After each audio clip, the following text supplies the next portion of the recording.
में रघुवीर लोहार का एक छोटा सा घर था। हर रोज सुबह कुछ आस लेकर जाते हो और शाम को निराश होकर लौटते हो। क्या तुम्हें नहीं दिखता कि पूरे गांव में सबसे बुरी हालत हमारी है? क्या करूं राधा, क्या कर सकता हूं? जब भी हालात सुधरने लगते हैं कुछ न कुछ खत्म हो गया। तभी 10 साल का रतन दौड़ता हुआ आया और उसकी मां पर मन में कुछ कहने की हिम्मत भी। पिताजी, खाना खाने की इच्छा हो रही है। हमारे घर में दूसरों की तरह वक्त आएगा जब हम लोग दूसरों से भी अच्छे पकवान बनाएंगे। फिर तेरा जो दिल करेगा। जब पड़ोस की ताई अम्मा के घर से पकवानों की खुशबू आती है ना, तो मैं तो खींचा चला जाता हूँ। एक दिन चला भी गया था, भाग जा यहाँ से, तो मैं वापस आ गया। राधा की आंखों से आंसू बहने लगे। उसका दिल जैसे किसी ने मसल कर रख दिया हो। चल पड़ा। रघुवीर की लोहार की दुकान गांव के चौराहे पर थी। उस दिन जो उसके बाजुओं में अब पहले जैसी ताकत नहीं रही। उसके ग्राहक नहीं आया और ऊपर से घर की हालत, रत्न की मासूम बातें, सब। हाँ रघुवीर, क्या हुआ? आज तुम्हारे हाथों में पहले जैसा जोर नहीं दिख रहा। क्या बात है? मन कुछ बोझिल लग रहा है, क्यों? हाँ मुखिया, आर्थिक तंगी में है। मेहनत तो बहुत करता हूँ लेकिन हाथों में किस्मत नहीं है। मुखिया चुप रहा, लेकिन तभी बगल से बाली आ गया। गांव का वो आदमी जिसे दूसरों के दुख में भी मजा आता था। मुखिया जी, मैं तो कहता हूँ कि इस रघुवीर। हंसने लगा। बाली भी हंसने लगा। अरे बाली, तू भी ना चल, छोड़ इसे, चल यहाँ से। चले गए। रघुवीर वहीं बैठा रहा, आंखें आसमान की ओर उठाए। हे भगवान, क्या मैंने अपनी तकदीर खुद लिख? क्यों मेरे सपनों के दिए बुझ गए, मेरी उम्मीदों के चिराग बुझ गए। धुंध में खो गया हूं, कहीं से रास्ता नजर नहीं आता। चेहरा उदास था। जैसे ही उसने घर में कदम रखा, राधा ने उसे देख लिया। अरे कुछ तो कहो।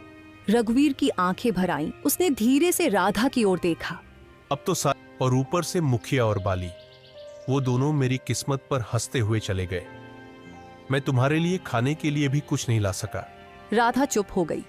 उसकी आंखें भर आईं। सुबह जब तुम दुकान जा रहे थे तब मैं भी तुम्हें बोल रही थी, इसमें गलती मेरी भी है। मैं भी कभी तुम्हारे दुख को पूरी तरह समझ नहीं पाई। फिक्र मत करो, भगवान सब ठीक करेगा। रघुवीर कुछ नहीं बोला। वह चुपचाप चारपाई पर लेट गया। आज तक ऐसा दिन नहीं आया। वह चुपचाप घर से निकल पड़ा और सीधा जंगल की ओर चल दिया। उसका दिल बहुत भारी था, आंखों में उदासी थी। आता हुआ दिखाई दिया।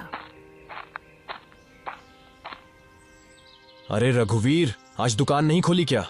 तुम तो सीधे जंगल की ओर निकल पड़े हो। क्या बात है? अब लोहार से लकड़हारा बनने का जंगल की गहराई की ओर बढ़ गया। रघुवीर अब थक चुका था। उसके पैर जवाब दे चुके थे। वह एक घने वृक्ष की छाया में बैठ गया और आसमान की ओर देखने लगा। मैं मर्द हूं ना, इसीलिए किसी के सामने रो नहीं सकता।